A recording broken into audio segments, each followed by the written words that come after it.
Yeah, this was a really, really poor performance tonight.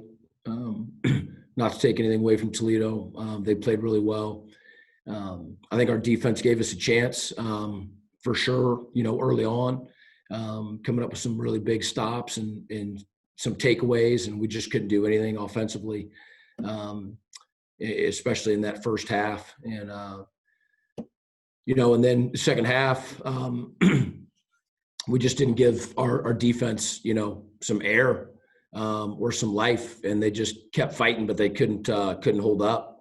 And then offensively, we never got on track. So we haven't, I've got a bad memory, but we haven't been beaten badly, in a long time, but we did tonight. I'll open it up to Luke from the Eastern Echo. Sure thing. Hey, Coach. Hey, Luke. Could you give any updates to the staffs of Dylan Drummond and Darius Boone? Well, obviously they didn't play. They're getting better, but neither of them were. It wasn't like it was a game time decision. We knew that they wouldn't be available to us, and it's a lot more than just those two, but it's part of it. Okay. Any timetable for them?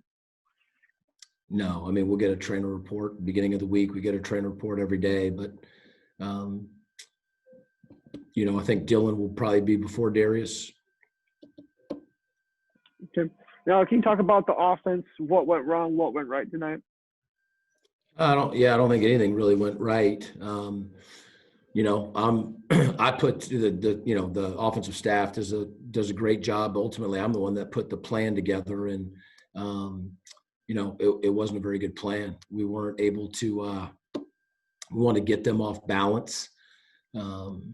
With tempo and mixing up running the ball and throwing the ball, and when you're not getting first downs, it's hard to keep somebody off balance. And we thought we had some good runs, and they didn't come to fruition, and then we certainly weren't throwing the ball well early either. So really, nothing was going well for us offensively. Actually, a bright spot for your offense is that you were 4 for 4 for red zone scores. Can you talk about that? Yeah, I mean, when we got down there, we were able to put it in. Our guys, I mean, never give up, never stop fighting, believe in each other. I just didn't have a very good plan today. Then with miscues, 2 fumbles and an interception, how do you plan to clean up the team's performance going forward? We hadn't had a lost fumble offensively in a really long time. So this was, a couple of backs that, haven't really played here before. And kind of probably a rude awakening. Trey lost one last week that went out of bounds. There's not a worse feeling in football than when, you're the guy that's turned the ball over. Preston obviously wishes he had his back.